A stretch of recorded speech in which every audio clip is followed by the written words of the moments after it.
আচ্ছা, তো আজ হচ্ছে তোমাদের থার্ড মান্থের সেকেন্ড ক্লাস।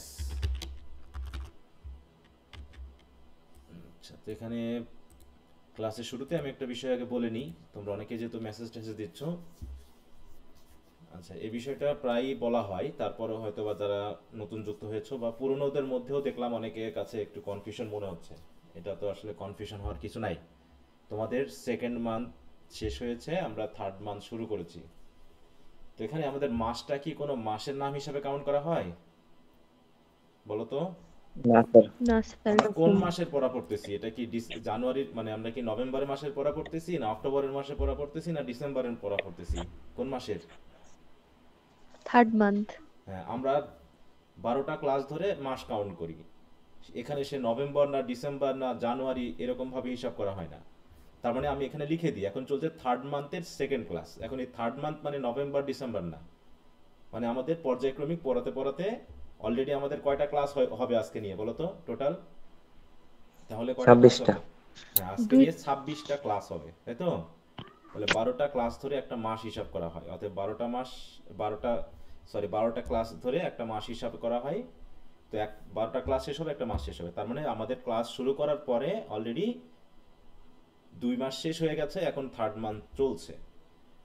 অতএব আমি প্রতি মাসে কি করি, 10টা ক্লাস শেষ হয়ে যাওয়ার পর একটা নোটিশ দিয়ে দিই যে তোমাদের এই তারিখের মধ্যে ফি দিতে হবে পরবর্তী মাসের জন্য, যেহেতু অ্যাডভান্স পেমেন্টের ক্লাস নেওয়া হয়। তো যেহেতু আমাদের থার্ড মান্থ চলছে, তাই থার্ড মান্থের কিন্তু ক্লাসের মানে ফি প্রদানের নোটিশটা দেওয়া হয়েছে। এবং এই ফি প্রদানের তারিখটা কবে দেওয়া হয়েছিল, যে এর ভিতরে দিতে হবে? কয় তারিখের ভিতরে মনে আছে কারো? 25 হ্যাঁ, তারিখে। এই যে এত সুন্দর করে একটা বিষয়কে একদম ক্লিয়ারলি লিখে দেওয়া হয়। এখানে সব কিছুই ক্লিয়ারলি লিখে দেওয়া হয়েছে যে তোমার কত মাসের কতটা ক্লাস হয়েছে। হ্যাঁ, যে তোমার সেকেন্ড মান্থের কতটা ক্লাস নেওয়া হয়েছে, 12টা ক্লাস নেওয়া হয়েছে, এবং কবে থেকে শুরু হয়েছে এবং কবে গিয়ে শেষ হয়েছে তারও কিন্তু একটা নোটিশ এখানে দিয়ে দেওয়া হয়েছে। তাহলে এটা 28/10-এ শুরু হয়েছে এবং 22/10-এ শেষ হয়েছে। এখন এইখানে বলে দেওয়া হয়েছে যে দশম ক্লাসটা হয়েছিল কত তারিখে, 17 তারিখে, তার মানে নোটিশটা তোমাদের 17 তারিখে দেওয়া হয়েছে। তাহলে 17 তারিখে নোটিশটা দেওয়া হয়েছে, আজ হচ্ছে 26 তারিখ, তা প্রায় তোমাদের নোটিশ দেওয়া পরবর্তী 1 সপ্তাহ টাইম দিয়ে দেওয়া হয়েছে, বা 1 সপ্তাহেরও বেশি। তো এখানে বলা হয়েছিল কি 25 নভেম্বর এত, মানে সকলকেই গুগল ক্লাসরুম থেকে রিমুভ করা হবে। এখানে কি যারা শুধু ফি দেয়নি তাদেরকে রিমুভ করা হবে, না সবাইকে রিমুভ করা হবে বলো তো? সবাইকে। হ্যাঁ, সবাই। ঠিক বলেছে, সবাইকে, যে ফি দিয়েছে তাকেও, যে ফি দেয়নি তাকেও রিমুভ করা হবে। তো এরপর একটা নোটিশ আমি দিয়ে দিব, যেহেতু গতকালকে রিমুভ করার কথা ছিল কিন্তু আমি ঢাকায় যাওয়ার কারণে তোমাদের রিমুভ করতে পারিনি। তো আজকের পরে মানে রাত 11টার পরে বা 11:30টার পরে আমি সবাইকে রিমুভ করে দিব। তোমরা সবাই কি করবা, মেসেজ দিবা, তাই তো? আমি যেভাবে মেসেজে লিখে দিতে বলবো সেইভাবে লিখে দিবা, শুধু বললে হবে না স্যার গুগল ক্লাসরুমের কোডটা দেন, গুগল ক্লাসরুমের কোডটা দেন, এটুকু বললে আমি বুঝবো যে তুমি কোন ব্যাচের, তুমি আদৌ তৃতীয় মাস পর্যন্ত ফি দিয়েছো কিনা। এটা আমি কে যাচাই করতে হলে আমাকে এখন উপরে গিয়ে খুঁজতে হবে। তা তোমাদেরকে লিখেই দেওয়া হয়, এবং এখানে ফি দেওয়ার পরে এই মেসেজটা লিখে দিতে বলেছি। তাতে আমার তোমারও সুবিধা হবে আমারও সুবিধা হবে, যে তুমি কত মাস পর্যন্ত ফি দিয়েছো। এখানে কি আমি বলেছি যে নভেম্বর না ডিসেম্বর সেটা লিখে দিতে? বলো। হুম, বলো। থার্ড না মান্থ স্যার। মানে না থার্ড স্যার। মান্থ মানে যে মাসের জন্য ফি প্রদান করবা। অনেকে দেখা যাচ্ছে সেকেন্ড মান্থের ফি এখনো প্রদান করেনি, এমনও অনেকে আছো যে স্যার পরের মাসে দিব, এমনটা বলে থাকো। তো সেই হিসাবে তুমি যদি এখন সেকেন্ড মান্থের দাও, তাহলে তুমি কি এখানে থার্ড মান্থের লিখবা না সেকেন্ড মান্থ লিখবা বলো তো, যারা দাওনি আগের? সেকেন্ড নিশ্চয় মান্থ। সেকেন্ড মান্থ লিখবা, বা যদি 2 মাসের একসাথে দাও তাহলে এখানে second month and third month লিখবা। তো এইটুকু বুঝতে নিশ্চয়ই এত কঠিন হওয়ার কিছু নেই। তারপরেও দেখো তোমরা ফি দিয়ে শুধু লিখতেছো স্যার আমি ফি দিয়েছি, এরকম করে আমাকে আবার তোমাকে জিজ্ঞাসা করতে হচ্ছে যে কত মাসের ফি দিয়েছো, কোন মাসের, তুমি আবার বলতো স্যার নভেম্বরের দিয়েছি বা ডিসেম্বরের দিয়েছি। ব্যাপারটা নভেম্বর ডিসেম্বর না, জাস্ট তম, কত তম এইটা হিসাব করবা। এবং কততমর ক্লাস 12টা কয় তারিখ থেকে কত তারিখ পর্যন্ত নেওয়া হয়েছে তার লিস্ট সহ এখানে দিয়ে দেওয়া আছে। তবে একটা ক্লাসও কম হওয়ার কোনো সুযোগ এখানে নেই, যে স্যার 2টা ক্লাস কম নিয়ে মাস পুজিয়েছে, এমনটা হয়েছে কিনা আমার জানা নেই। যদি কখনো ভুল ক্রমে হয়ে যায় সেটা হতে পারে, কিন্তু সজ্ঞানে বা জেনে শুনে আমার কখনো অন্তত এটা হয়নি যে আমি কম 12টার জায়গায় 11টা ক্লাস নিয়ে তোমাদের মাস পুজিয়েছি। এমনটা হয়নি, বরং মাঝে মাঝে ক্লাস আমি অর্ধেক নিলে বা 45 মিনিটের কম ক্লাস নিলে পারে আমি সেটা ক্লাস হিসাবে কাউন্ট করি না। এরকম করে অন্তত আমার দিক থেকে এরকম হওয়ার কোনো সম্ভাবনা নেই। তাহলে তোমাদের কবে রিমুভ করব আমি, বলো? গুগল আজকে ক্লাসরুম রাত থেকে আজকে 11টার পর। রাত 10:30 মানে 11টা বা 12টার মধ্যে রিমুভ করে দেবো। এখন জানো এমনটা বলো না রিমুভ করার পরে স্যার আমাকে কেন রিমুভ করলেন, এরকমটা না, এটা জানিয়ে দেওয়া হয়। এখানে অলরেডি 1 সপ্তাহ আগেই জানিয়ে দেওয়া হয়েছে। তারপরে আবার রিমুভ করার পরে আবার মেসেঞ্জার গ্রুপ থেকে রিমুভ করা হবে, সেটা হতে হতে আরো প্রায় 2-3 দিন চলে যাবে। তার মানে একটা গ্রুপ থেকে রিমুভ করতে তোমার পরবর্তী আরো 10 দিন লেগে যাচ্ছে। ঠিক আছে? তারপরও নাকি তোমরা জানতেছো না, একটা প্রসেসিং এ বলা হচ্ছে প্রায় 10 দিন, তারপরও অনেকে জানছো না। এটা হচ্ছে আর আর যারা নতুন যুক্ত হয়েছো তাদেরও বলছি যে এখানে হচ্ছে 12টা ক্লাস নিয়ে যেহেতু মাস কাউন্ট করা হয়, এখন তুমি দ্বিতীয় মাসে যদি যুক্ত হয়ে থাকো তো দ্বিতীয় মাসের কতটা ক্লাস পেয়েছো এই 12টা ক্লাসের মধ্যে, সেই ক্লাস ধরে তোমার একটা ফি কাউন্ট করে তুমি যে ফি দিয়ে যুক্ত হয়েছো সেটার ফিটা তৃতীয় মাসের সাথে সমন্বয় করা হবে। কেমন ভাবে, একটা জিনিস মনে করো, তবে মিনিমাম 8টা ক্লাস যদি কেউ পায় তাহলে সম্পূর্ণ মাসের ফি দিতে হবে, সেটা বলা হয়েছে। যদি কেউ মিনিমাম 8টা পায়, আর 8-এর কম পাইলে পারে তখন দেখাচ্ছে 50 টাকা হিসাব করে একটা কম সমন্বয় করা হয়। মনে করো কেউ হয়তো দ্বিতীয় মাসে যুক্ত হওয়ার পর সে 6টা ক্লাস পেয়েছে, তাহলে 6টা ক্লাস পাওয়া মানে সে অর্ধেক ফি তার কেটে নেওয়া হবে, তাই তো? অর্ধেক ফি সেকেন্ড মাসের জন্য কেটে নিয়ে বাকি ফিটা তৃতীয় মাসের সাথে সমন্বয় করতে হবে। তাহলে সে তৃতীয় মাসের জন্য আর কত টাকা ফি দিবে, বলো? 250 টাকা। 250 টাকা দিবে, তাহলে তার তৃতীয় মাসের ফি 500 টাকা হয়ে যাবে, কারণ সে দ্বিতীয় মাসে অর্ধেক ক্লাস পেয়েছিল। অতএব তোমাদের এখানে ঠকার কোনো সুযোগ নেই, বরং আমি তো তোমাদের বেশি করে ক্লাস দিয়েই দিই। এই সেকেন্ড মান্থে যারা যুক্ত হলো তাদের তো আমি ফার্স্ট মান্থের জন্য কোনো ফি নেই নাই। তাহলে তোমাদের কি লস হওয়ার কোনো সম্ভাবনা আছে, বলো? যে তোমার লস হয়ে যাচ্ছে স্যার, এরকম কিছু হুম না স্যার। আছে? সে তো পুরো ফার্স্ট মান্থের ফি ক্লাস পাইলো, হ্যাঁ, সেকেন্ড মান্থেরও 6টা ক্লাস ফি পেয়ে গেল। অতএব তোমরা খুব মানে এতভাবে করো যেন তোমাদের জমি জায়গা সব লিখে নিয়েছি, এমন এমন ভাবে কেউ রিয়াকশন দেওয়া আর কি। হ্যাঁ, এই জন্য আগে থেকে বুঝিয়ে দিচ্ছি, আগে থেকে বলে দিচ্ছি, যে মনে হয় যেন তোমার 50 টাকা বেশি দিলে মনে হয় তোমার জমি জায়গা সব শেষ হয়ে গেল। আমার দিক থেকে বেশি নেওয়ার কোনো সুযোগ নেই, বরং তোমাদের দিক থেকে অনেক কিছু বেশি পাওয়ার সুযোগ আছে আমার কাছ থেকে। তো এরকম ভাবে মনে করার কোনো কারণ নেই। আর রিমুভ করার পর যেন এমন করে স্যার আমাকে কেন রিমুভ করলেন এই কথাটা যেন না বলি, একটু ভদ্র ভাষায় বলি যে স্যার কোনোভাবে আমি রিমুভ হয়ে গেছি, বা আসলে আমি বুঝলাম না আমি গুগল ক্লাসরুমে কেমন যেন ঢুকতে পারতেছি না। এইভাবে একটু ডিপ্লোমেটিক ভাবে কথা বলবা। এরকম ভাবে কথা বলা মানায় না যে স্যার আমাকে কেন রিমুভ করলেন, এরকম কথা কি মানায়, বলো? হুম না স্যার। না একটু স্যার। শিখতে হবে, একটু আচরণ শিখতে হবে। পড়াশোনা করে যদি এগুলো না শেখো তাহলে তো হবে না। হ্যাঁ, তো যদি আমি রিমুভ করে দিও, আমি সিঙ্গেল ভাবে কাউকে রিমুভ করি না, করলে পারে একবারে সবাইকে করি। তুমি কোনো না কোনো ভাবে রিমুভ হয়ে যেতে পারো, কিন্তু আমি তোমাকে খুঁজে খুঁজে রিমুভ করতে যাব, কি কারণে রিমুভ করব তার তো কারণ থাকতে হবে। অতএব অযথা তোমাকে রিমুভ করার কোনো ইচ্ছা আমার নেই। তো রিমুভ করতে হলে প্রতি মাসে একবারই করি, এবং সবাইকে আবার কোড দেওয়া হয়। কোড দিয়ে যুক্ত হতে বেশি সময় লাগার কথা না। এতে ধরা পড়ে যায় যে কারা ইনঅ্যাক্টিভ এবং কারা যুক্ত হতে সময় নিচ্ছে, অনেক কিছুই। তো যাই হোক, হয়তো বা যারা নতুন থাকো তাদের ক্ষেত্রে এটা বুঝতে অসুবিধা হয়, তাই আবার বলে দিলাম। তারপরও যদি কারো বুঝতে অসুবিধা হতেও পারে, যে আমার কথাটা নাও বুঝতে পারো, তো কল দিবা, ঠিক আছে? তো যাও, এটা শেষ করলাম। এরপর আমরা চলে আসি আমাদের, আমরা পড়ছিলাম হচ্ছে advance reading writing. Advance reading writing এর অলরেডি রিডিং 1 এবং রাইটিং 1টা আমরা মোটামুটি তোমাদের যে অ্যাডভান্স রিডিং রাইটিং বই আছে সেখান থেকে কিছুটা আইডিয়া দিয়েছি, এই তো? হুম। এর ভিতরে আমরা রিডিং 1 এর বেশ কিছু প্যাসেজ পড়ে ফেলেছি। 30 নভেম্বর পর্যন্ত 16 থেকে 25 প্যাসেজ পড়ার কথা আছে। আশা করি তোমরা পড়তেছো তো এগুলো। হুম। আর জি স্যার, এগুলো এবার আর এদিকে reading Riders to the sea এর উপরে ব্রিফ এবং শর্ট কোশ্চেন গুলো পড়ে প্রস্তুতি নেওয়ার কথা হচ্ছে 30 তারিখ পর্যন্ত। হ্যাঁ, কেউ কিছু বলতে চাচ্ছ, বলো? হ্যাঁ, কেউ কিছু বলবা? স্যার। হ্যাঁ, বলো। হ্যালো। হ্যাঁ, শুনতে পাচ্ছি, বলো, তাড়াতাড়ি বলো। হ্যাঁ, আমাদের যে হচ্ছে আপনি মার্কশিট হার্ড কপি একটা শিখি দেখবেন, সেটা হচ্ছে আমার কিভাবে কি শিট পেমেন্ট করবো স্যার, কিভাবে পাবো? ওটা নিয়ে একদিন ক্লাসে বলা হয়েছে যে আমার ওটা দিতে দিতে জানুয়ারি সময় পর্যন্ত সময় লাগতে পারে, ঠিক আছে তো? এবং এই কারণেই, হ্যাঁ, এই জন্য কত এটা পেজ ভিত্তিক কত টাকা দিতে হবে সেটা নিয়েও কথা বলা হয়েছে একটা ক্লাসে, বলা হয়েছে কিনা, বলো তো? জি স্যার। হ্যাঁ, এটা জি নিয়ে স্যার। কথা বলা হয়েছে। তো যেহেতু কথা বলা হয়েছে তো সেটা নিয়ে কোনো সমস্যা না, বলা হচ্ছে প্রতি পেজ হিসাবে 1.5 টাকা করে যাদের কাছ থেকে আমি করাই নিব তারা ওইরকমটা চেয়েছে।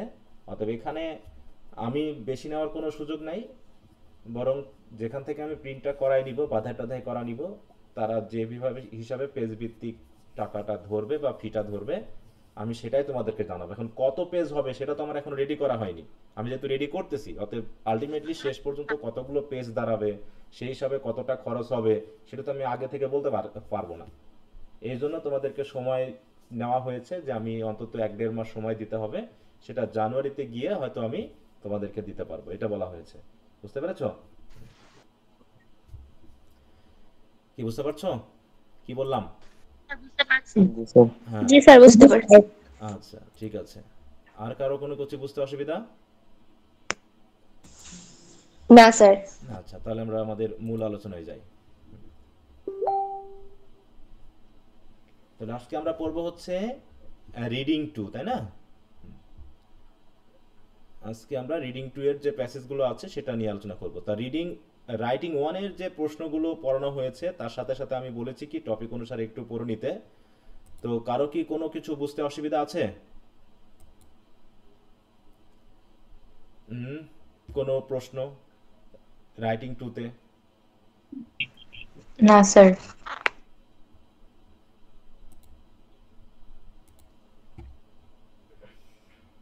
স্যার রাইটিং টু না অন? ও সরি, রাইটিং 1, আমারই মাথা খারাপ হয়ে গেছে। স্যার আমাকে একটু ওই যে এমবার্গো ডেটটা একটু বুঝাই দেন। এটা নিয়ে তো গতদিন আমরা কথা বলেছিলাম। এমবার্গো ডেট মানে হচ্ছে, মনে করো তুমি একজন প্রতিষ্ঠানের মালিক, বুঝতে পারছো? একটা প্রতিষ্ঠানে তুমি হচ্ছে কি মালিক। মালিক। তা তুমি একটা সংবাদ, আমি হচ্ছে প্রেস, আমার কাছে দিবে, আমি প্রকাশ করব পত্রিকাতে, বুঝতে জি পারছো? স্যার। তো এখন জি স্যার। তুমি আমার কাছে সংবাদটা পাঠিয়েছো এবং আমাকে বলেছো প্রকাশ করতে। এখন তুমি যেদিন আমাকে পাঠিয়েছো সেদিনই প্রকাশ করতে বলবা, নাকি স্যার আপনার কাছে পাঠানো হলো, আপনি দয়া করে এটাকে, আজ হচ্ছে কত 26 তারিখ, তো আপনি এটা 30শে নভেম্বর প্রকাশ করবেন, এই কয়দিনের ভিতরে আপনি গোপন রাখবেন, প্রকাশ করবেন না। হুম। ঠিক আছে? তো এমবার্গো ডেট মানে জি কি? স্যার। যে একটা নির্দিষ্ট ডেট ধরায় দেওয়া হয়, সেই ডেটের আগে ওই কাজটা করা কি যাবে না যাবে না? যাবে না। যাবে না। যাবে না। হ্যাঁ, হয় ইমিডিয়েট রিলিজ, ওখানে একটা বলা থাকে কি দুটা জিনিস থাকে, হয় ইমিডিয়েট রিলিজ মানে এখন পাঠালাম আপনি আজকেই পাঠাইছি আজকেই প্রকাশ করতে পারেন, হাতে পাওয়ার সাথে সাথে আপনি প্রকাশ করতে পারেন, অথবা একটা নির্দিষ্ট টাইম দিয়ে দেওয়া যে ওই টাইমের আগে আপনি প্রকাশ করবেন না। এই, ঠিক আছে? ওকে স্যার, বুঝতে হ্যাঁ, পারছি। তাহলে আর স্যার 8 নম্বর কোশ্চেনটা একটু যদি দেখতেন। কিসের 8 নম্বর? তুমি এখন 8 নম্বর বললা, 8 নম্বর তো অনেকগুলো টপিকের 8 নম্বর আছে। স্যার এস এর 8 নম্বর কোশ্চেনটা, এস এর। আচ্ছা, ওখানে কি বলা হয়েছে তুমি পড়ো। এখানে হ্যাঁ আমি পড়ি। এই যে sir, what is audience in writing? The answer আছে, in writing audience is those for whom you are writing. তো স্যার এখানে ইউ এর জায়গায় whom you are writing, you এর জায়গায় এখানে আমরা কোন প্রোনাউনটা ইউজ করতে পারবো স্যার? গত ক্লাসটা মনে হয় তুমি করোইনি, এটা নিয়ে কি গত ক্লাসে আলোচনা হয়েছিল?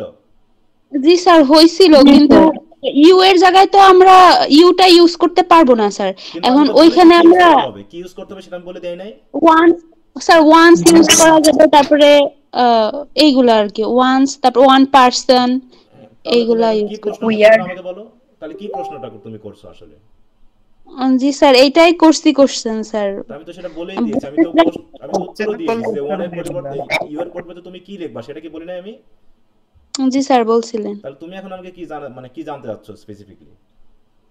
Sir hmm you are writing, তাহলে এখানে হুম ওয়ান্স, ওয়ান্স দিয়ে তারপরে ভার্বটা রাইটিং, ওয়ান ওয়ান অথবা হুম ওয়ান ওয়ান। রাইটার বা এ রাইটার, এটা বলবা। ওকে স্যার, এটাই স্যার ক্লিয়ার ছিল না। এটা ক্লিয়ার হবে না, আমি তো বলেই দিয়েছি যখন ওয়ান লিখবা, হয় ওয়ান ইজ রাইটিং, অথবা আ জি স্যার। পারসন ইজ রাইটিং, অথবা আ রাইটার ইজ কি হচ্ছে রাইটিং। রাইটিং। এই কিন্তু ওকে স্যার। ইউটা লিখবে না, ইউ মানে কাকে বোঝায় ওই জায়গায়? ওইখানে স্যার মানে টিচারকে বোঝানো হয়ে যাচ্ছে। না, আপাতত তুমি যেখান থেকে পড়তেছো ইউ বলতে কাকে বোঝানো হচ্ছে? মানে তুমি যে বইটা স্যার, পড়ছো, এই ইউ বলতে কাকে বোঝানো হচ্ছে?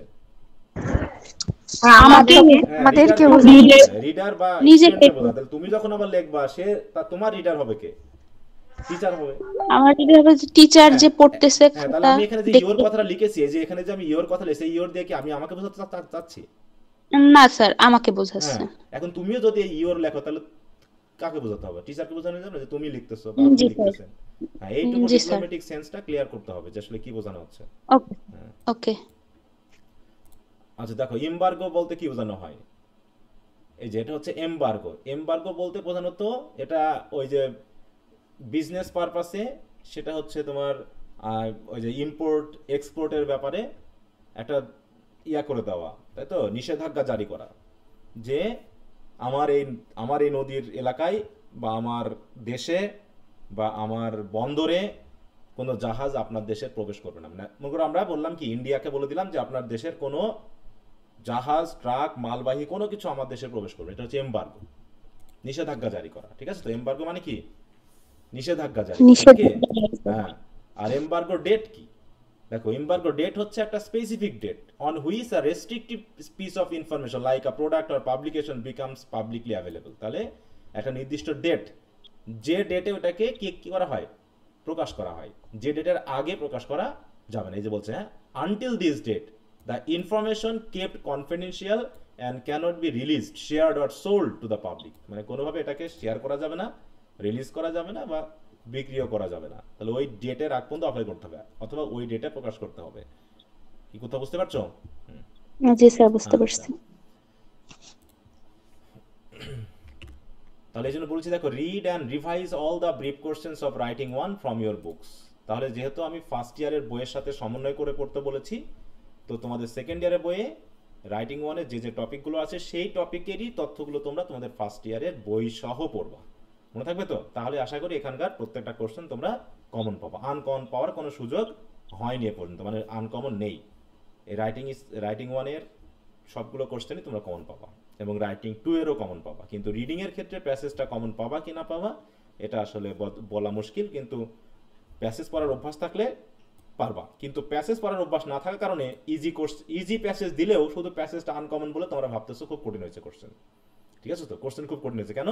প্যাসেজ কমন পড়েনি। কিন্তু প্যাসেজ হয়তো তোমার বইয়ের যে প্যাসেজ দেওয়া আছে তার থেকে অনেক সহজ, কিন্তু তারপরও ওই যে ভয়, হ্যাঁ, যে প্যাসেজটা নতুন দিয়েছে, হাই রে, এবার তো মাথা খারাপ হয়ে যাবে, কি পারবো কি না কি ইত্যাদি ইত্যাদি করে মাথা হ্যাং করে বসে থাকো।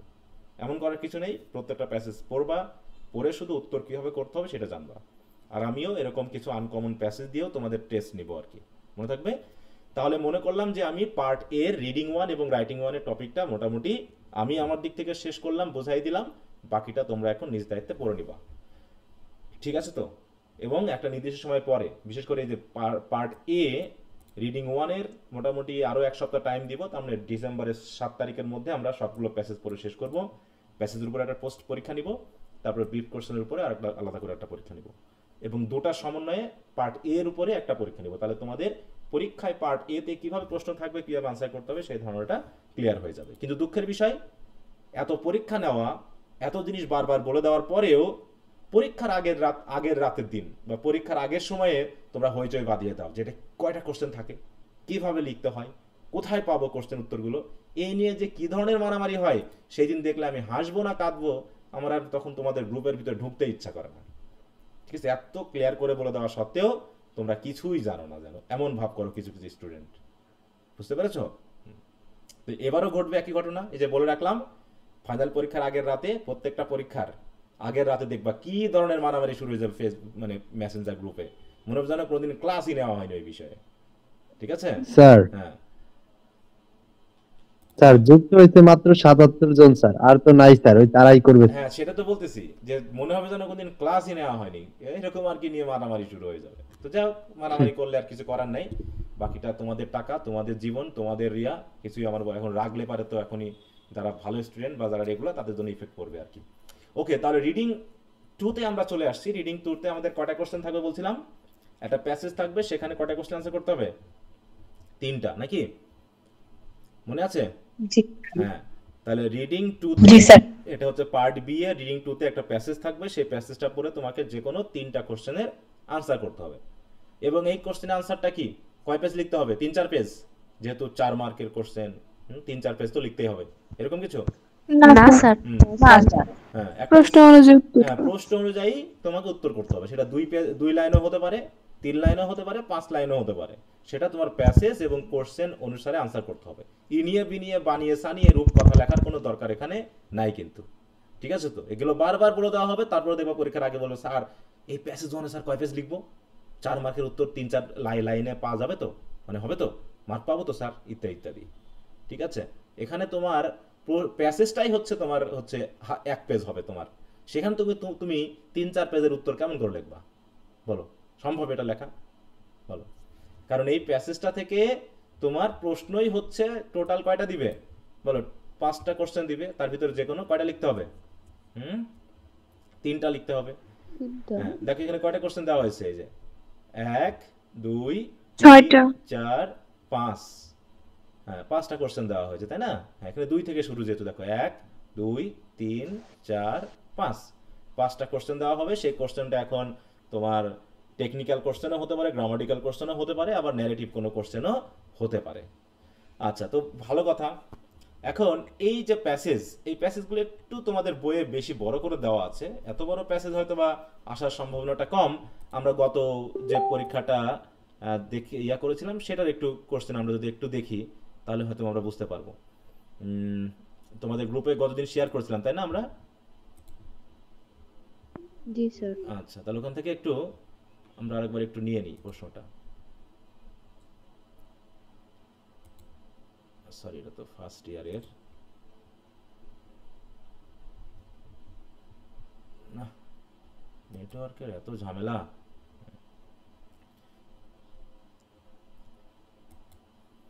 দেখো তো এখানে প্যাসেজটা কি খুব বড় দিয়েছে? না স্যার। হ্যাঁ, না স্যার এখন এই উত্তরটা আমরা আগে করব। আগে বুঝবো যে পরীক্ষায় আমরা কতটুকু লিখব। দেখো এটা হচ্ছে রিডিং, এই যে পার্ট বি এ রিডিং 2। দেখো প্যাসেজটা কি খুব বড়?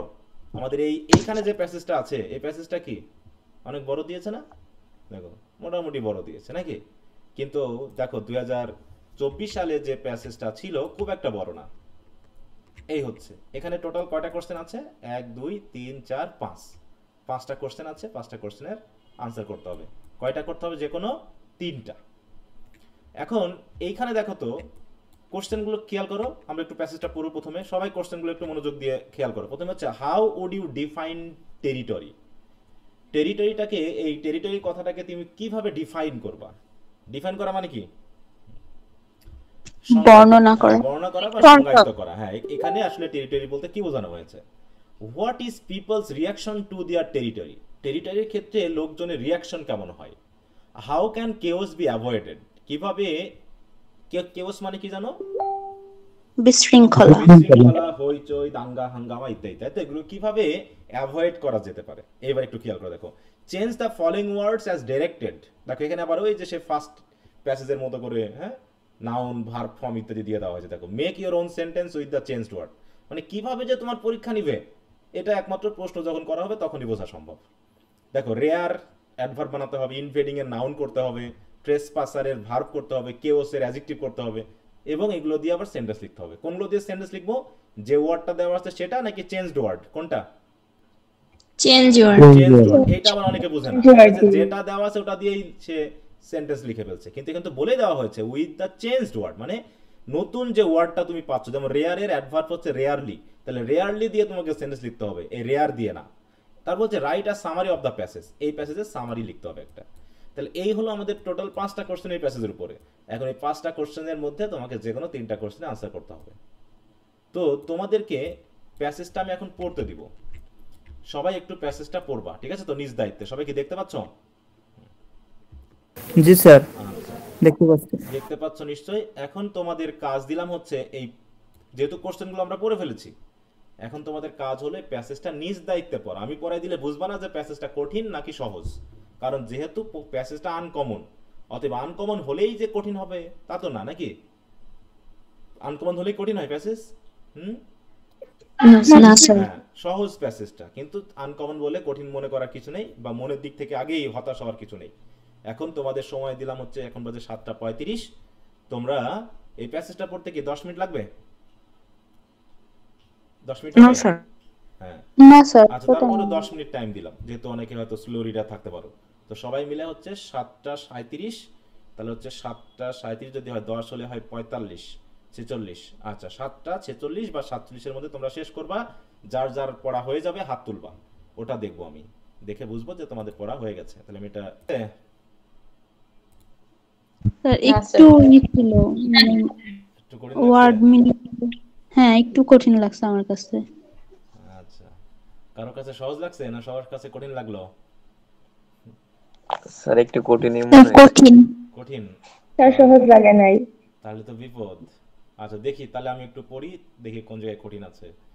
তাহলে কঠিনটা কোন লেভেল থেকে লাগলো? প্যাসেজের লেভেল থেকে, না ওয়ার্ড মিনিং এর লেভেল থেকে, নাকি word structural meaning level sir, থেকে? অনেকগুলো তো জানি না। Word meaning. হ্যাঁ এখানে Word word meaning, meaning। Word meaning অনেক কঠিন আছে। আচ্ছা তো দেখি, তো আমরা প্রশ্ন অনুসারে একটু পড়তে পড়তে যাই, তাহলে আমরা বুঝে নিব যে প্রথমে হচ্ছে how would you define territory, what is people's reaction to their territory, how can chaos be avoided, আর write a summary of the passage. এটা বাদ দিলাম। তাহলে প্রথম 3টা কোশ্চেন আমাদেরকে প্যাসেজে করতে হবে, আর বাকিগুলো তো ওয়ার্ড মিনিং এর, তো প্যাসেজের ব্যাপারে, এই ওয়ার্ড ফরমেশনের ব্যাপারটা। তো কি বলছে দেখো, আর territory is a defended space. এখন ব্যাপারটা হলো টেরিটরি কি বলো? স্যার এলাকা। মানে এলাকা এটা তো বলে দেওয়া হয়েছে, বা জায়গা কোনো। হ্যাঁ, আর ডিফেন্ডেড স্পেস এখানে বলে দেওয়া আছে, টেরিটরির সংজ্ঞাটা কি এখানে বলে দেওয়া হয়েছে। হ্যাঁ, কিন্তু অনেকে টেরিটরি মানে অন্য কিছু বুঝেছিল ফাইনাল পরীক্ষায়, বুঝতে পারছো? যে টেরিটরি মানে যে সীমানা, এবং বিশেষ করে হচ্ছে প্রতিরক্ষা। ডিফেন্ডেড মানে বুঝো বলো, ডিফেন্ড মানে কি? প্রতিরক্ষা। হ্যাঁ, প্রতিরক্ষা। যেমন বাংলাদেশের কি আছে, একটা নির্দিষ্ট টেরিটরি আছে না, বলো, যার জি স্যার। ভিতরে কেউ প্রবেশ জি করতে স্যার। পারবে না। ইন্ডিয়ার কেউ আছে যার ভিতরে কেউ প্রবেশ করতে পারবে না। প্রত্যেকটা দেশেরই কি একটা ডিফেন্ডেড স্পেস আছে, তার মানে টেরিটরি হলো কি একটা ডিফেন্ডেড স্পেস। এবং আরো যেহেতু বিস্তারিত বর্ণনা আছে, তা দেখি বলছে ইন দা ব্রডেস্ট সেন্স, আরো বড় করে বলতে গেলে দেয়ার আর 3 কাইন্ডস অফ হিউম্যান টেরিটরি। প্রথমত এই হিউম্যান টেরিটরিকে 3টা ভাবে আমরা দেখি। প্রথমত হচ্ছে টেরিটরি অফ দ্য নেশন। তাহলে টেরিটরি বলতে ডিফেন্ডেড স্পেসকে বুঝি, আর টেরিটরি বলতে আমরা দেশের সীমানাকেই বুঝে থাকি। কিন্তু আরো যদি আমরা খোলা মনে আলোচনা করি বা বিস্তারিতভাবে বলতে চাই, তাহলে আসলে টেরিটরি 3 ধরনের হতে পারে। একটা হচ্ছে জাতীয় সীমানা, টেরিটরি অফ দ্য নেশন মানে কি জাতীয় সীমানা, যেমন বাংলাদেশের যে সীমানা আছে ওটা হতে পারে। আবার ফ্যামিলিয়াল একটা সীমানা আছে না, তোমার বাড়ির কি একটা সীমানা আছে না, বলো? জি স্যার। টাচিত দিয়ে রাখো, হ্যাঁ, যার ভিতরে কি কেউ যদি না বলে ঢুকে ফেলে, মানে ঢুকে পড়ে, তাহলে কি তুমি ইয়া করবে না, বলো? তো আপনি না বলে ঢুকছেন কেন, এরকম বলি না আমরা। তাহলে টেরিটরি অফ দ্য নেশন একটা আছে, এটা হলো পুরো দেশের সীমানা। ফ্যামিলিয়াল একটা সীমানা আছে, যেটা হচ্ছে নিজস্ব পারিবারিক সীমানা। একটা ব্যক্তিগত একটা সীমানা আছে, টেরিটরি আছে। যেমন তোমরা এখন 2 ভাই মনে করো, তোমাদের আলাদা আলাদা রুম আছে। একজন আর একজনের রুমে কি না বলে কেউ ঢুকতে পারে, বলো? ঢোকা যায়, বলো, অনুমতি না নিয়ে? না স্যার। ঢোকা যায় না, এটা একটা বেয়াদবি হয়। তাই বলছে এইটা, তাহলে territory of the nation, territory of the family এবং টেরিটরি অফ দ্য ইন্ডিভিজুয়াল। যে তোমার জিনিস কেউ সহজে, তাহলে সবকিছু সীমানা দিয়ে নির্ধারিত না, অনেক সময় দেখা যাচ্ছে পার্সোনালিটি দিয়েও কিন্তু নির্ধারিত হয়। তাহলে সেটা 3টা পর্যায়ে নির্ভর করছে। একটা পারিবারিক পর্যায় থেকে, একজন সিঙ্গেল ব্যক্তি থেকে শুরু, আর একটা হচ্ছে জাতীয় পর্যায় থেকে আমরা হিউম্যান টেরিটরিটাকে মেইনলি ডিফাইন করে থাকি। কি কথা বুঝতে পারছো এই পর্যন্ত? জি স্যার। এবং বলছে পিপল মার্ক দেয়ার টেরিটরি, আর মানুষ প্রধানত তার টেরিটরিকে মার্ক করে এবং ডিফেন্ড ইট, এবং এটাকে সে ডিফেন্ড করে থাকে, সেটা দেশীয় সীমানা হোক, পারিবারিক হোক, বা যেভাবে হোক। It is rare for people to be driven to physical fighting in defence of their territory. ঠিক আছে, তো খুবই রেয়ার এটা, হ্যাঁ, যে মানুষ প্রধানত তাদের টেরিটরিকে ডিফেন্স করার জন্য প্রধানত মানুষকে কি করা হয়, দেখো বলছি ইট ইজ রেয়ার। রেয়ার মানে কি খুবই বিরল। লোকজন তার টেরিটরিকে ডিফেন্স করার জন্য ফিজিক্যালি ফাইটিং এ যায় খুব দেরিতে বা খুব রেয়ার ক্ষেত্রে যায়, তাই না? এরকম সহজেই তো মানুষ মারামারি করে না, করে বলো? যা তার যদি কেউ এসে ঢোকে বা ইয়া করে, সহজে সে মোটামুটি ফিজিক্যাল ফাইটিং এ যায় না। কখন যায় ফিজিক্যাল ফাইটিং এ? আমরা পাকিস্তানি বা অন্যদের সাথে কখন যুদ্ধ করলাম, বলো? যারা যখন আমাদেরকে কি করছে, একদম দেওয়ালে পিঠ ঠেকিয়ে দিয়েছে। করতে তার আগ পর্যন্ত কিন্তু আমরা ফাইটে যাইনি। তাই বলছে প্রধানত মানুষ তার টেরিটরিকে ডিফেন্স করার জন্য সহজে ফিজিক্যাল ফাইটিং এ যায় না, খুব রেয়ার যায়। কিন্তু যদি সে ফাইট করে একবার, হ্যাঁ, ফাইট দে উইল, যদি ফাইট করতেই হয়, কখন করে fight? E push to the limit, তাই তো?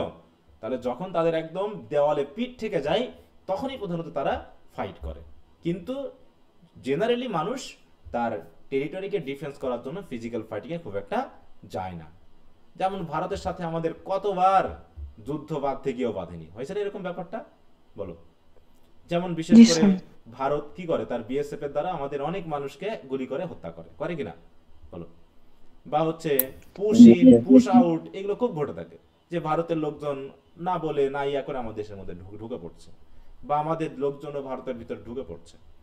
এই জন্য কিন্তু সহজে যুদ্ধ এখনো হয়নি, এগুলো মানুষ মোটামুটি একটু মানিয়ে ছানিয়ে নেয়।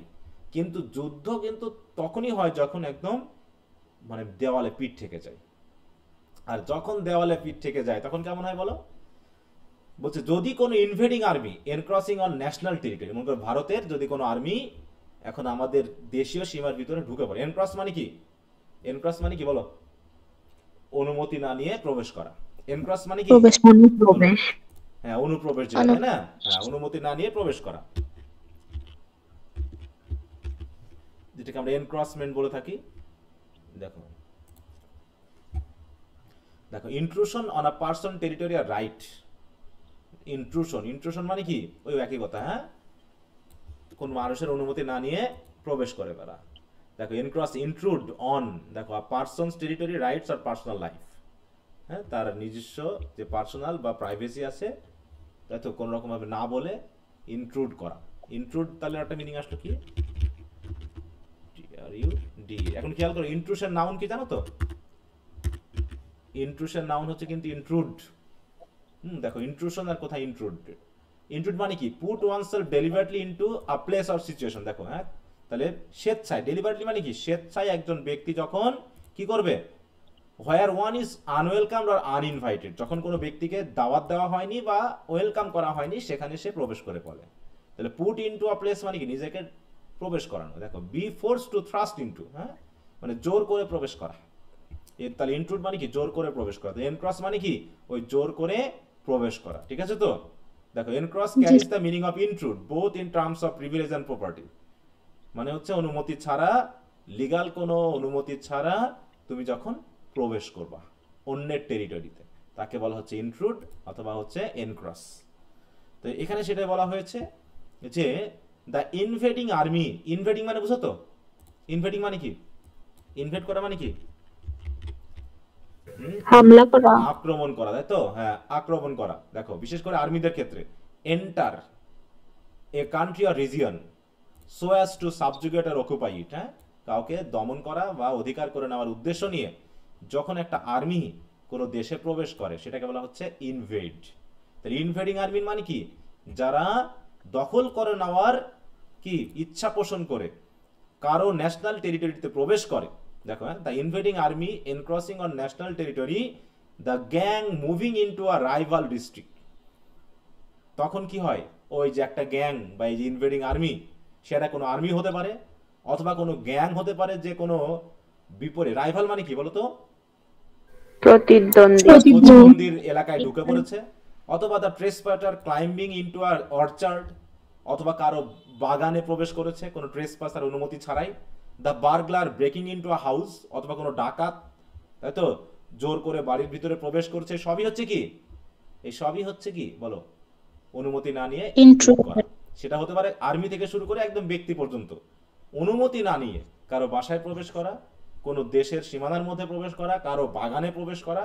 All this intruders are liable to be met with resistance varying from the vigorous to savagely violent. হ্যাঁ, এর ভিতরে কোনটা বেশি ভায়োলেন্ট হবে বলো এই কয়টা ঘটনার ভিতরে? তাই বলছে এটা।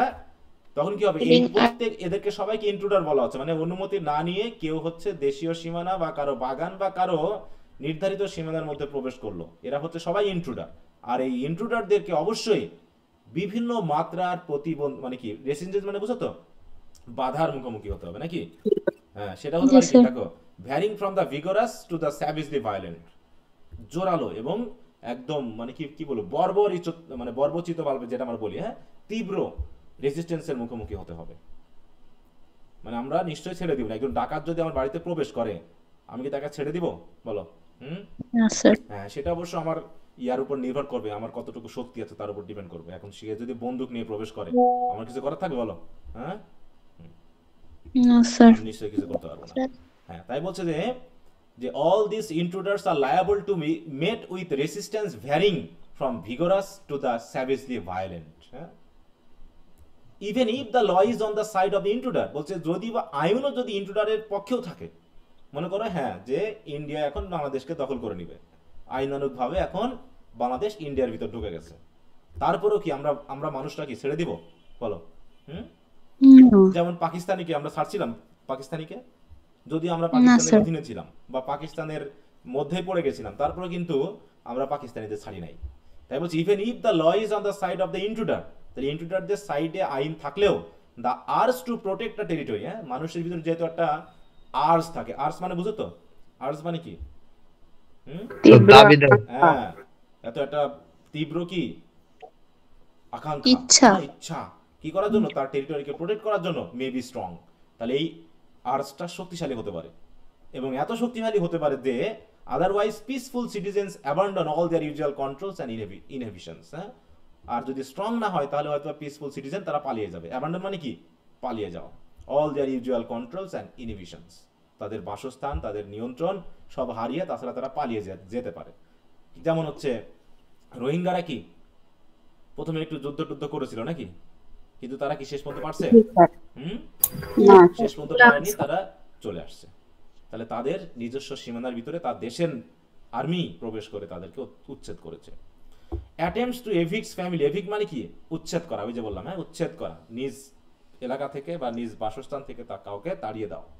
তাহলে হচ্ছে attempts to evict families from their homes no matter how socially valid the reason. বলছে ভ্যালিড রিজন থাকা সত্ত্বেও যখন একটা পরিবারকে তার বাসা থেকে এভিক্ট করার জন্য অ্যাটেম্প করা হবে, সেটা কি হতে পারে? Can lead to siege conditions reminiscent of the defence of a medieval fortress, হ্যাঁ। তাহলে সেটাই হয়তো বা সেই পরিবারকে লিড করতে পারে, হ্যাঁ, কি লিড করতে পারে, মানে বিশেষ করে সেই আর্মিকে লিড করতে পারে টু সিজ কন্ডিশনস। সিজ মানে কি? দখল করে নেওয়া নাকি? সিজ মানে কি বলো? দখল করে নেওয়া। সেই কন্ডিশনগুলো যেগুলো কি করছে? Reminiscent of the defence of a medieval fortress, হ্যাঁ। ফোর্ট্রেস মানে কি? দুর্গ। যেমন করে প্রাচীন যুগে হঠাৎ করে একটা দেশের লোক এসে আর একটা দেশের লোকদের দুর্গ দখল করে নেয়, ব্যাপারটা ঠিক এমনটাই হতে পারে, যেমন রোহিঙ্গাদের ক্ষেত্রে যেমনটা ঘটেছে। আমাদের রিমিনিসেন্ট মানে কি? মনে করিয়ে দেওয়া। তাহলে এরকম ভাবে হঠাৎ করে কোনো পরিবারকে যদি তার বাড়ি থেকে উচ্ছেদ করা হয়, তাহলে এটা আমাদের মনে করিয়ে দিচ্ছে যে প্রাচীন যুগেও মানুষ যত রকম দুর্গ নিয়ে থাকতো না কেন, তারপরে সেগুলোকে কি করতো? দখল করে নিত। যেমন হচ্ছে মহাস্থানগড়, এটা কি এক ধরনের ফোর্ট্রেস ছিল না? দুর্গ ছিল না বলো? চারিদিকে প্রাচীর দিয়ে, হ্যাঁ, কি চওড়া প্রাচীর, কি উঁচু প্রাচীর দিয়ে ঘেরা একটা শহর ছিল চারিদিকে, কিন্তু সেটাও কি শেষ পর্যন্ত টিকছে বলো? এখন গেলে মনে হবে কি যেন একটা মরুভূমি, হ্যাঁ, একটা নির্জন জায়গা। এখানে নাকি একসময় একটা বড় শহর ছিল, বুঝতে পারছো? এটা নাকি একসময় শহর ছিল, এবং কি পরিমাণ প্রতিরক্ষা দিয়ে সবকিছু ঘিরে রাখা হতো, কিন্তু সেটাও আজকে কি হয়েছে? ধ্বংসপ্রাপ্ত হয়েছে। এইভাবে কোন টেরিটরিতে যখন কেউ প্রবেশ করে, তখন সেটা আসলে আমাদের আর আধুনিকতা, আধুনিক যে নিয়ম কানুন, এগুলো আর ঠিক থাকে না তখন। However, it is worth noticing that, বলছে তারপরেও এটা আমাদের খেয়াল করতে হয় যে বাই নেচার মানে কি? স্বভাবগত দিক থেকে নাকি?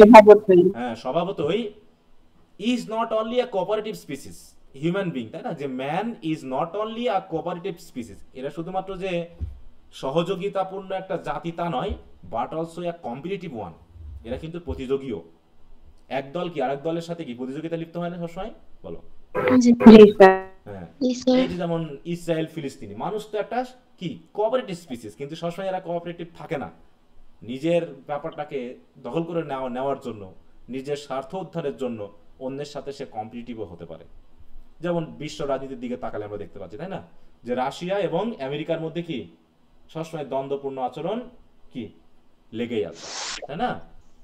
তারপরে হচ্ছে প্রতিদ্বন্দ্বী চায়না, তারপর হচ্ছে আমেরিকা, তারপর হচ্ছে ইসরায়েল, ফিলিস্তিনি, প্রতিদ্বন্দ্বী যেন হয়ে আছে।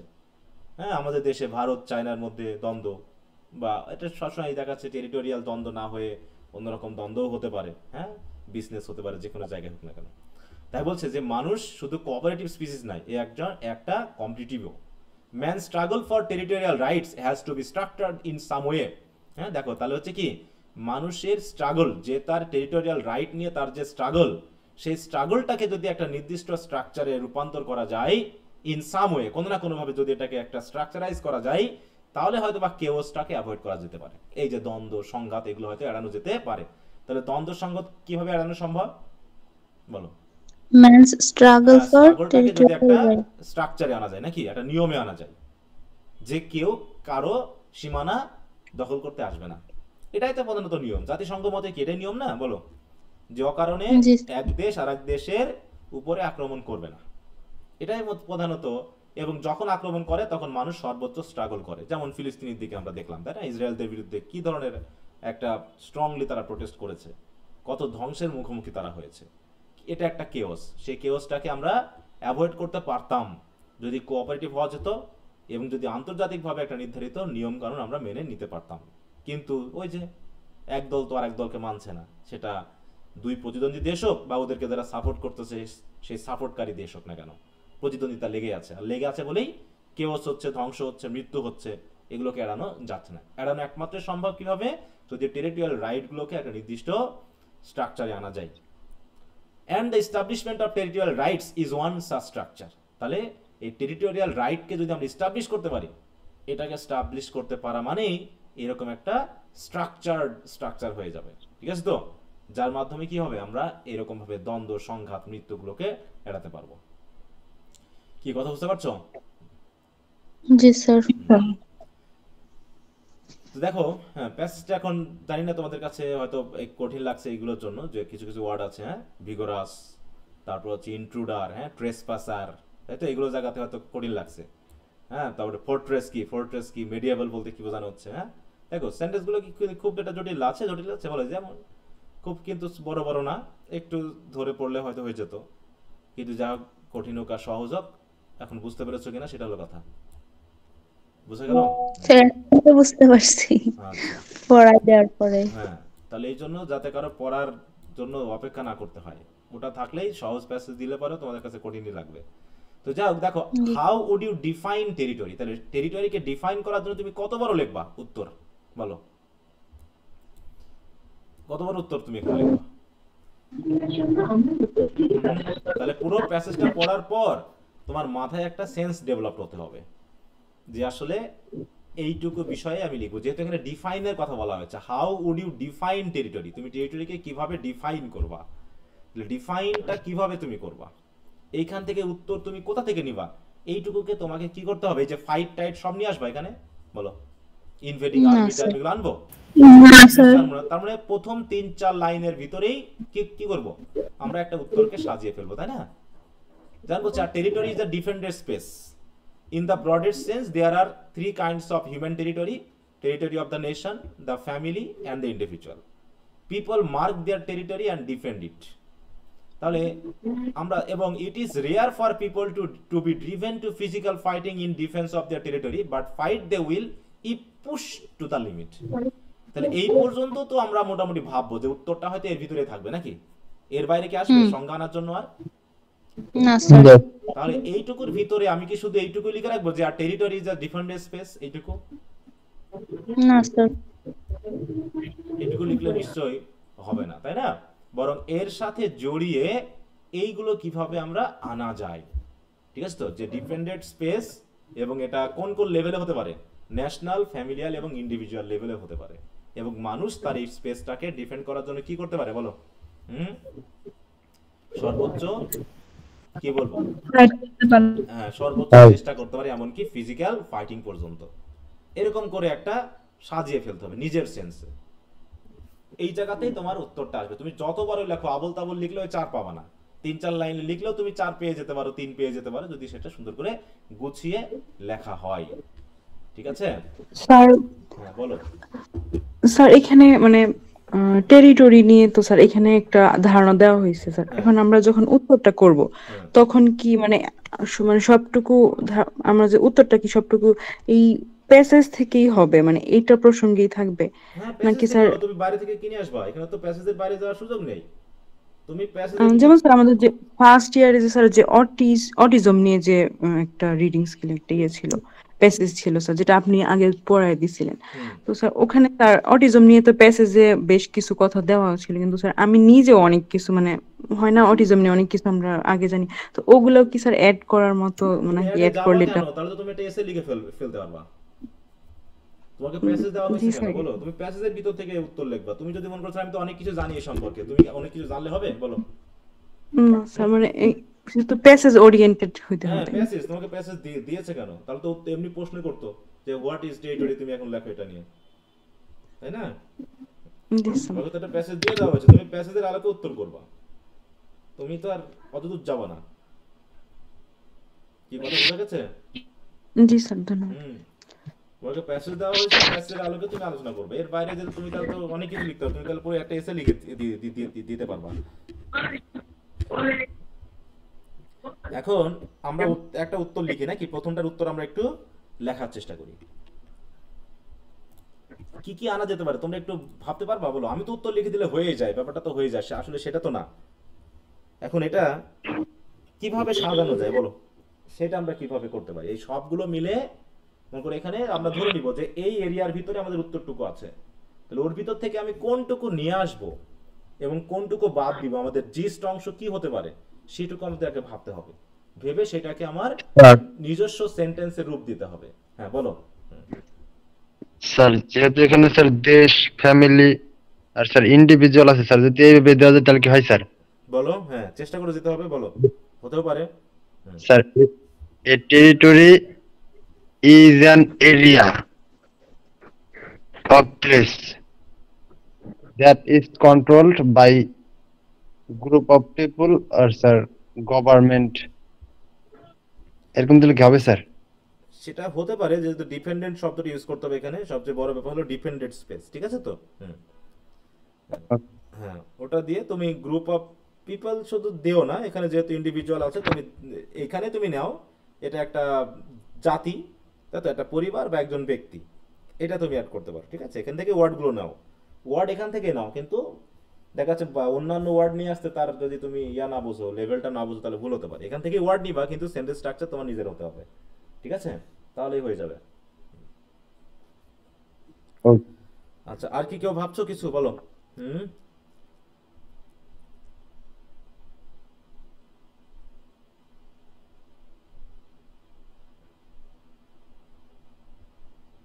আর কেউ কিছু ভাবছো?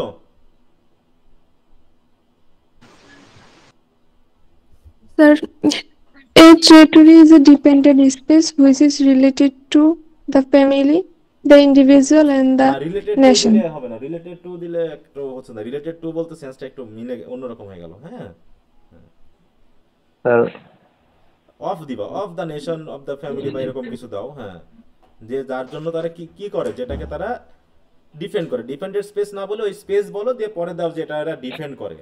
এমন ডিফেন্ডটা কোন পর্যায়ে যে যেতে পারে, একটা ফিজিক্যাল ফাইটিং পর্যন্ত যেতে পারে, মানে এরকম ভাবে একটু গুছিয়ে দিতে হবে, ঠিক আছে? আচ্ছা, আমি একটু লিখি, দিয়ে তোমরা একটু বোঝার চেষ্টা করো যে আমি কিভাবে উত্তরটা লিখলাম।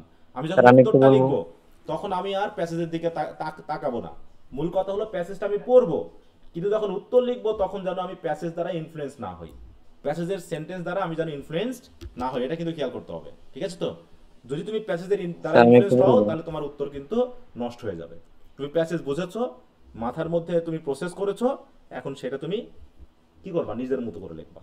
এর ভিতরে অনেক ওয়ার্ড বাদ যাবে, অনেক সেন্টেন্স বাদ যাবে, আবার অনেক কিছু তুমি 2-4টা সেন্টেন্স ভেঙে চুরে একটা নতুন করে গড়ে করবে। কিন্তু এখন সম্পূর্ণটা প্রসেসিং হওয়ার পর তোমার মাথা থেকে বার হতে হবে, আর প্যাসেজের দিকে তাকানোর চিন্তা ভাবনা করা যাবে না। বুঝতে পারছো?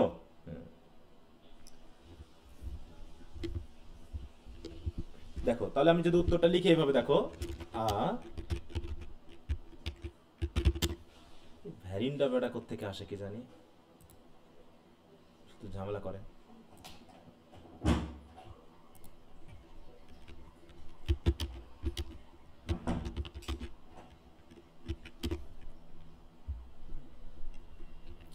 স্পেস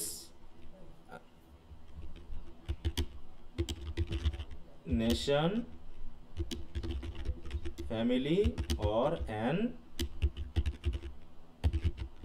ইন্ডিভিজুয়াল, ঠিক আছে তো, হুইচ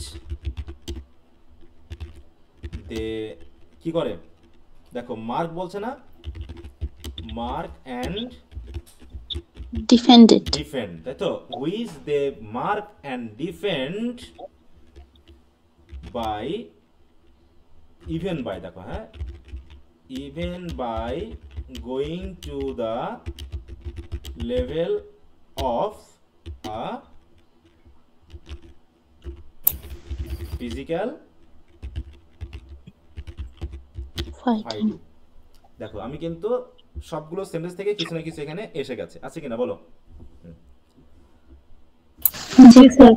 হ্যাঁ, এখানে যদি বলি দো ইট ইজ, আচ্ছা এটা না দিলেও চলবে, এইটুকু থাক, এখানে আমার উত্তরটা মোটামুটি এসে গেছে। দেখো তাহলে আর টেরিটরি ইজ আ স্পেস, আমি ডিফেন্ডেড কথাটা এখানে যেহেতু দিয়েছি, এই যে ডিফেন্ড, তার জন্য আমি ডিফেন্ডেড স্পেস আবার দিলে রিপিটেশন হয়েছে, তাই তো, তাহলে এটা একটা স্পেস, সেটা কার হতে পারে, একটা জাতির হতে পারে, একটা ফ্যামিলির হতে পারে, একটা ইন্ডিভিজুয়াল হতে পারে।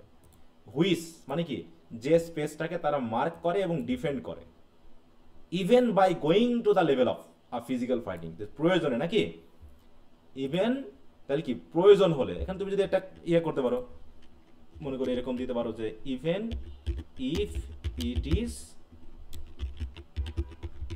নেসেসারি। হ্যাঁ দেখো এইটা এখানে দেওয়া যেতে পারে যে একটা আলাদা করে আমরা ডিসকোর্স মার্কাস হিসাবে, অথবা আমরা এখানে দিয়ে দিতে পারি, দেখো defend even by going to the level of physical fighting if it is necessary, অথবা আমরা আরো শর্ট করতে পারি কি ইফ নেসেসারি, প্রয়োজন হলে।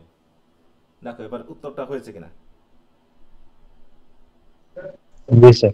জি স্যার, অনেক সুন্দর হয়েছে। দেখো এখানে মোটামুটি আমাদের সবগুলো, দেখো পুরো যদি আমি 4টা লাইনকে বিবেচনা করি, 4টা লাইন থেকে মনে হচ্ছে তথ্যের ভিতরে আছে না? দেখো জি স্যার। হচ্ছে তুমি এমন কোনো লাইন নাই যেখান থেকে আমার তথ্য বাদ গেছে, একদম এই পর্যন্ত পুরোটা একদম থেকে আমি শর্টকাটে এই উত্তরটা করে ফেললাম।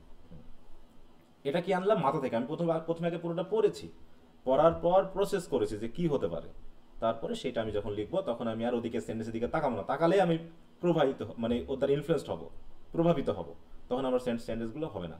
তো এইটা হচ্ছে আমাদের একটা উত্তর। দেখো এইটুকু লিখলে তুমি স্যার চাইলে 4 দিয়ে দিতে পারে, আর দরকার নেই এখানে অন্য কিছুর। স্যার আমি একটু লিখছিলাম। হ্যাঁ বলো, আমি লিখি, দেখি তুমি কি লিখছো, তুমি বলো, আমি লিখি এখানে। A territory is a area or a space. দাঁড়াও, হ্যাঁ অত অর্থ দিবা না, একটা উত্তরই দিবা, ঠিক আছে তো? হ্যাঁ, আর টেরিটরি ইজ অ্যান এরিয়া, তুমি এরিয়া দিয়েছো, এরিয়া দিলাম, হ্যাঁ area which which defended by a nation, family, and individually.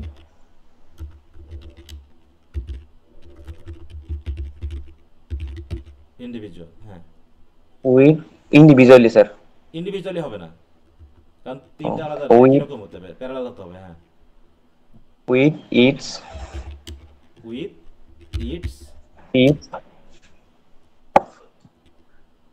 supreme power.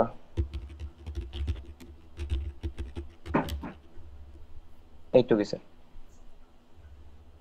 Supreme পাওয়ার, এটা এই শব্দটা এখানে না করলে ভালো হয়, ঠিক আছে তো? এই জায়গায় ব্যবহার করো। আর এইখানে একটা জিনিস ঘটে গেল, তোমার এরিয়াটা, টেরিটরিটা আগে কার সেটাকে ওর সাথে দেওয়া উচিত ছিল। এরিয়াটা কার, বুঝতে পারছো? এই জায়গায় যেমন হচ্ছে স্পেসটা কিন্তু তুমি বলে ফেলেছো, এই স্পেসটা কার, ঠিক আছে?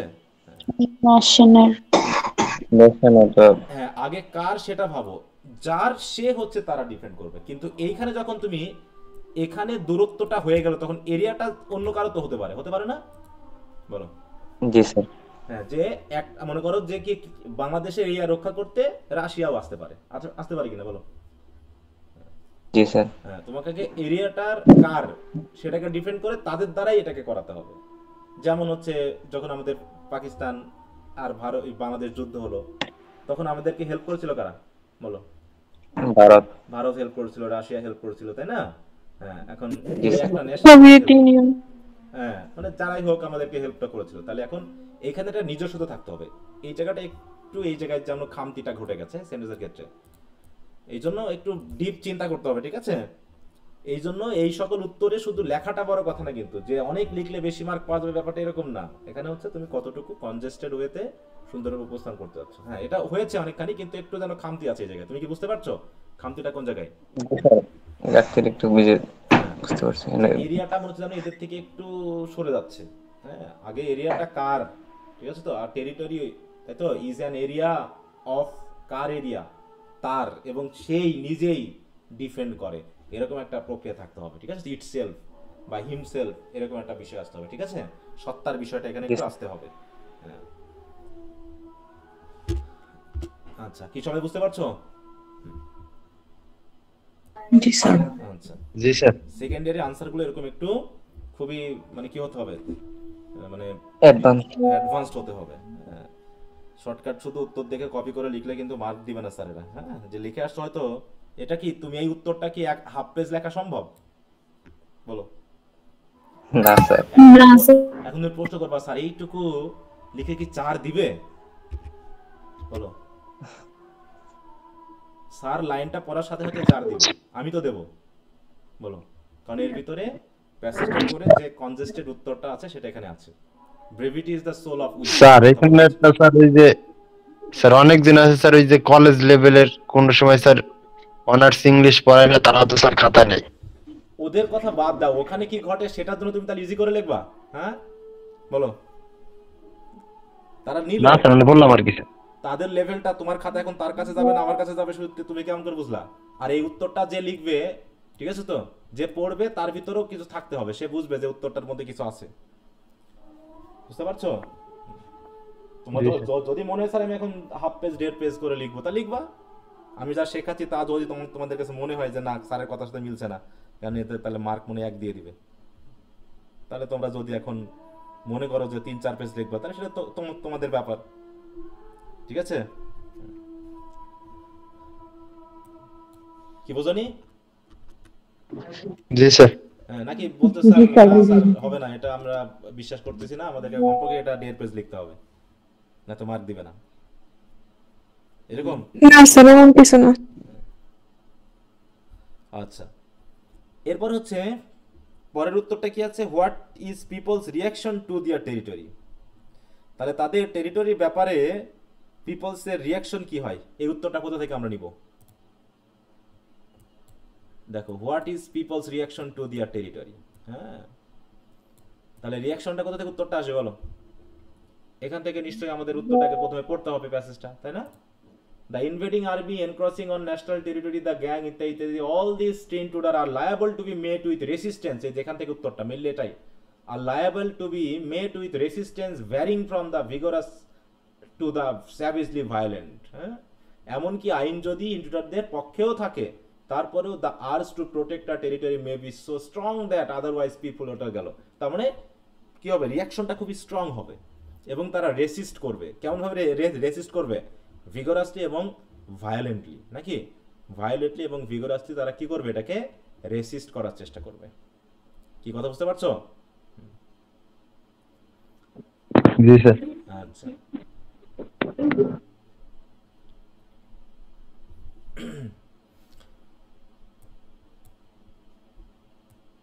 তাহলে আমরা উত্তরটা একটু লিখি।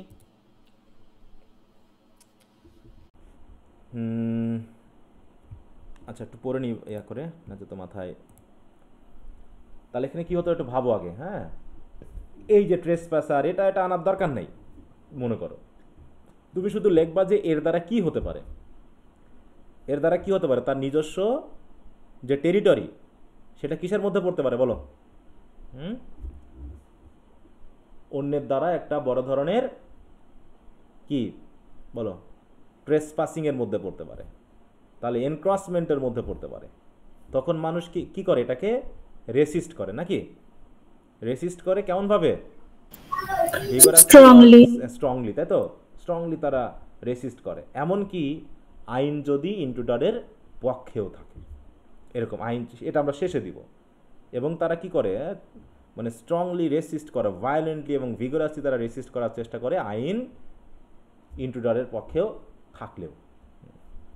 তাই এখানে বলছে, আবারও যদি প্রশ্ন একটু খেয়াল করো, প্রশ্নটা পড়বা আর ভাববা যে কী চাচ্ছে এই জায়গায়, কী চাচ্ছে এই জায়গায়, হ্যাঁ, যে what is people's reaction to their territory. তাহলে তাদের টেরিটরি যদি ট্রেসপাসিংয়ের মধ্যে পড়ে তখন তারা কি করে, স্ট্রংলি রেসিস্ট করে, এমনকি আইন যদি ট্রেসপাসার বা ইন্ট্রুডারের বা ইনভেডারের পক্ষেও যায়। বুঝতে পারো, এরকম আর কি। তাহলে আমরা উত্তরটা এভাবে লিখতে পারি যে যে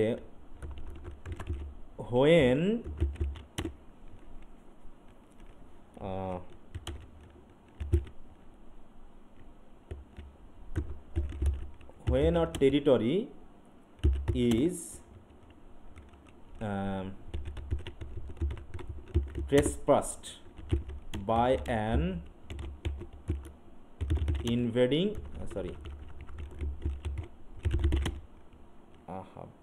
ইনভেডিং বানানটা কি গো, আই দিয়ে না, ওইখানে মিসটা হচ্ছে, ইনভেডিং আর্মি, ঠিক আছে তো, অর অ্যানি ট্রেসপাসার, তাই দিলাম মনে করো।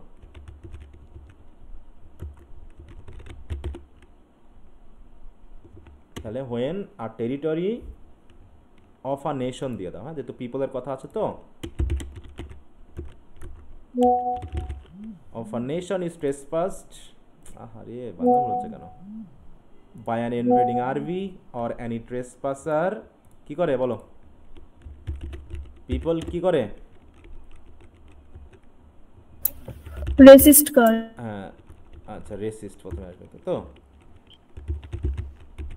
Racist strongly and try to protect the area, নাকি এরিয়া কেমন দিব, vigorously and violently নাকি, হ্যাঁ, protect the area এটা দি strongly with vigorous and vigorous to the ফ্রেজটা আমরা ইউজ করি, তাহলে ফ্রেজের ভিতরে ভালোই আছে, to the savagely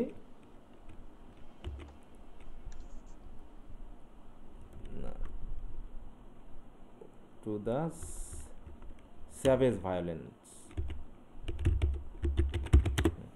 এই আচ্ছা। এখানে দিয়ে দিয়ে একটা কথা, ইভেন ইফ, হ্যাঁ, even if the law is on the side of the invader, এইটা একটু খেয়াল করো দিন এবার। তাহলে when a territory of a nation is trespassed by an invading army or any trespasser, people resist and try to protect the area strongly with vigorous to the savage violence, even if the law is on the side of the invader, যদি আইন যদি ইনভেডার পক্ষেও থাকে তারপরেও, ঠিক আছে তো। মানে স্যার কমপ্লেক্স সেন্টেন্স ব্যবহার করে সবগুলো তথ্য একটা সেন্টেন্সের মধ্যে দেওয়ার চেষ্টা করব। একটা সেন্টেন্স আমি বলি নাই, বলেছি কানেক্টেড হওয়া, এইটা লেখার মাধ্যমে কানেক্টেড হচ্ছে না, কানেক্টেড ব্যাপারটা আসছে না, বলো। জি স্যার। হ্যাঁ, কমপ্লেক্স হলে পারে কি কানেকশনটা মানে ইয়া হয়, যে কোহেশন কোহেরেন্সটা খুব স্ট্রং হয় আর কি, হ্যাঁ। আর তা না হলে তুমি এইটাকে যখন ভেঙে ভেঙে বলবা দেখবে যে ছাড়া ছাড়া লাগতেছে, হ্যাঁ, কাটা কাটা লাগতেছে। কিন্তু যদি তুমি এইভাবে দাও তাহলে মানে পড়ার সাথে সাথে, মানে একজন রিডার পড়ার সাথে সাথে এই সেন্টেন্সের স্ট্রেংথটা সে বুঝতে পারবে, যে একজন স্টুডেন্টের কোন লেভেলের দক্ষতা থাকলে সে এরকম একটা স্ট্রং সেন্টেন্স লিখতে পারে, ঠিক আছে। একটা কানেক্টেড, একটা কোহেরেন্স বা কোহেশন মেনটেন করে একটা সুন্দর তথ্যবহুল সেন্টেন্স লিখে দিতে পারে। এটাই তোমার, দেখো এই উত্তরটা কিন্তু কি, এই উত্তরটা কতগুলো সেন্টেন্স থেকে আসছে, টোটাল আমরা কতগুলো সেন্টেন্স থেকে দিয়েছি, এই যে এখানে ইনভেডিং আর্মি থেকে শুরু করে, এখান থেকে শুরু করে আমরা কিন্তু এই জায়গা পর্যন্ত দিয়েছি নাকি, এই যে ইনহিবিশনস পর্যন্ত। তাহলে এই পুরোটা জায়গাকে আমি বুঝেছি প্রথমে, বোঝার পর বাড়তি ব্যাপারগুলোকে বাদ দিয়ে মূল তথ্যগুলোকে কিন্তু আমি এই জায়গায় নিয়ে আসছি, এবং আমার মনে হয় না এখানে আর এমন কোনো তথ্য আছে যেটা এখানে অ্যাড করা যেতে পারে। বলো, আছে কোনো কিছু? বলো যে স্যার এই কথাটা বাদ গেছে, মানে তার রিপ্রেজেন্টেটিভ এখানে আসেনি। না স্যার। হ্যাঁ, মোটামুটি স্ট্রংলি, হ্যাঁ, প্রোটেক্ট করা, দেখো প্রোটেকশন, ভিগোরাস স্যাভ, এইগুলো, তারপর হচ্ছে ইনভেডিং আর্মি থেকে শুরু করে এই যে বাগলা টাগলা দেই নাই, ওটা এরিয়ার সাথে মোটামুটি একটা জিনিস আমরা নিয়ে এসেছি। এভাবে করে কিন্তু আমাদের উত্তরটা হয়ে গেছে। আমি জাস্ট শেখাচ্ছি তোমাদেরকে যে এইভাবে লিখতে হবে। এখন যদি এই জিনিসটা প্র্যাকটিস না করো তাহলে কিন্তু উত্তর এরকমটা হবে না। তোমরা আবুল তাবুল লিখে আসবা, দেখা যাচ্ছে উত্তরের সাথে কানেকশন হবে না, প্রশ্নে যা চাচ্ছে তার উত্তর না দিয়ে সব গুছায় পোছায় টানে টুনে দিয়ে রাখছো, দেখা যাচ্ছে ভালো একটা উত্তর কিন্তু হচ্ছে না। বুঝতে পারছো? জি স্যার, বুঝতে পারছি। আচ্ছা, তোমাদের একটু কাজ দিলাম আমি। পরবর্তী যে 3টা উত্তর আছে, 4, 5 এবং 6, এই 3টা উত্তর তোমরা নিজেরা বাসায় লিখবা, লিখে নিজ নিজ ইনবক্সে দেবা। আগামী ক্লাসে আমরা এখানে ওটার সমাধান করব, মনে থাকবে? সমাধান করব। আজকে যেহেতু আমরা একটু দেরি করে শুরু করেছি, আবার 3rd ইয়ারের ক্লাস আছে, ওদের 8:30টায় বলেছি, যদিও তোমাদের একটু 10-15 মিনিট কম পড়ানো হলো আজকে, অন্য একদিন আমরা ওটা মেকআপ করে নিব। আচ্ছা, আর তাহলে এটা তো করবাই, এখানে 4 এবং 5 নম্বর লিখবা। আর তোমাদের এদিকে প্যাসেজ, কাল তো ক্লাস নাই তোমাদের, পরের দিন আছে, তো এখান থেকে 5টা প্যাসেজ তোমরা একটু পড়বা। দেখো এই প্যাসেজগুলোই কিন্তু ফার্স্ট প্যাসেজ হিসেবে আসতে পারে, সেকেন্ড প্যাসেজ হিসেবে, অর্থাৎ প্যাসেজ পড়াটাই এখানে মূল কথা, প্যাসেজগুলো পড়ে বোঝাটাই মূল কথা, উত্তরটা এখানে মূল কথা না কিন্তু। হ্যাঁ, উত্তরের ব্যাপারটা কত বড় হচ্ছে কি হচ্ছে সেটা নিয়ে সমস্যা না, সমস্যাটা হচ্ছে প্যাসেজটা একটু ভালো করে তোমরা বুঝবো। দেখো উত্তরগুলো কি খুব বড় বড়? বলো। উত্তরগুলো খুব বড় বড় না, এখানে দেখা যাচ্ছে একটু ছোটো ছোটো সেন্টেন্সে লিখছে, তাই 2-3টা সেন্টেন্স হয়ে গেছে। কিন্তু এটাকে তুমি যদি আরেকটা কানেক্টেড করতে পারো আরও ভালো হয়, সেটা নিয়ে সমস্যা না। দেখো এখন উত্তরের লেন্থটা হবে তোমার অনুসারে। আচ্ছা সরি, আমি একটা কল ধরে নিই। আচ্ছা, আমি ক্লাসটা শেষই করে দিই। হ্যাঁ, তোমাদের তো আগামী ক্লাসে কথা হবে, তো যেগুলো পড়া দিলাম সেগুলো একটু পড়ে ফেলবা, মনে থাকবে? জি স্যার। আচ্ছা, ঠিক আছে, তো সবাই ভালো থাকো, আজকে পর্যন্তই। আসসালামু আলাইকুম স্যার। ওয়ালাইকুম আসসালাম। আসসালামু আলাইকুম।